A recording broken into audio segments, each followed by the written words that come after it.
What happened to President Trump, it's beyond election interference, beyond political persecution. That guilty verdict, 34 felony counts that could put Trump behind bars for the rest of his life, was a clear message to all Americans that the rule of law can no longer be trusted. This was a zombie case declared dead by the Department of Injustice. Federal Election Commission said they wouldn't touch it. New York City's District Attorney Cy Vance, D.A. Bragg's predecessor, he turned it down. D.A. Bragg even turned it down initially. Then all of a sudden, President Trump becomes a presidential frontrunner, and Bragg suddenly resurrects this case. It wasn't just Trump who lost that criminal case against him. We, the American people, lost. We lost a pillar of our republic, the once venerated system of justice. I'm doing something for this country, and I'm doing something for our Constitution. It's very important, far beyond me. And this can't be allowed to happen to other presidents. It should never be allowed to happen in the future. But this is far beyond me. This is bigger than Trump. This is bigger than me. This is bigger than my presidency.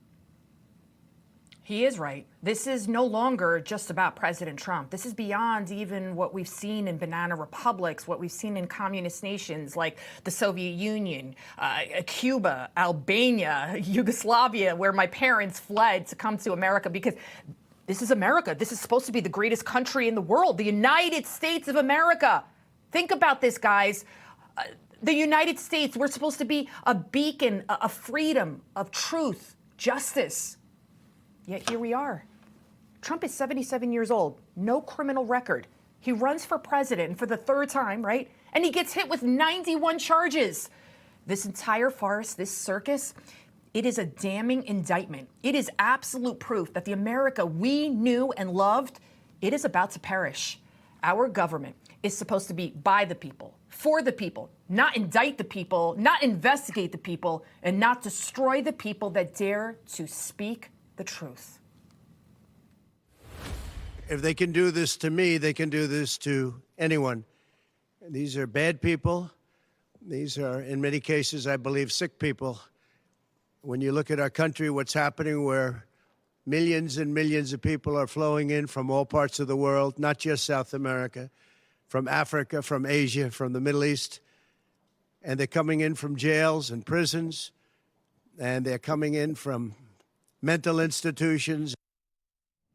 Our country is now overrun with an estimated 10 million illegal aliens from about 180 countries. Military-aged men ready to take up arms and do God knows what to us. How dare the Biden regime? And make no mistake, that is who is behind all of this, because they know that Joe Biden, he cannot win fair and square against President Trump. How could they possibly do this to our country, do this to all of you? Who do these swamp creatures, these people like, of course, Joe Biden, Robert De Niro, Hillary Clinton, Nancy Pelosi, who do they think they are? These filthy rich, Trump derangement syndrome inflicted celebrities. Really? They think they can tell the American people whom they can or cannot vote for as president of the United States? But once again, the Democrats underestimated Americans. People who are decidedly non-MAGA, not Trump fans, are blowing up tonight saying this case never should have been brought. This is ridiculous charges. It was egregious use of the criminal justice system. And I mean, I'm hearing people say, I had no intention of voting for Donald Trump, and now I am. And then if you ask the Trump campaign what's happening, they literally broke their online donation portal because people were rushing to the internet to give them money in the minutes after the verdict. Yeah, in just 24 hours, Team Trump raised over $50 million. $50 million! And a third of those donations coming from people who never donated to Trump before. And then last night at the UFC fight, the applause by the tens of thousands of people in attendance, it was deafening. Fighters, they jumped over the fence to shake Trump's hand. The Democrats, they really thought they had knocked Trump out. The radical left, you know what?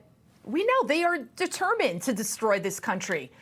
But with this latest blow to Trump, they haven't just awakened a sleeping bear.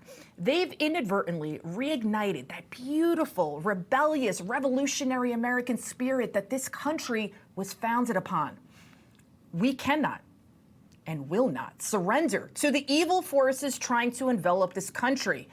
Joe Biden thinks he's won this battle, his smugness oozing from every pore as he concluded his press conference on Friday. Take a look at this. Mr. President, can you tell us, sir, Donald Trump refers to himself as a political prisoner and blames you directly. What's your response to that, sir?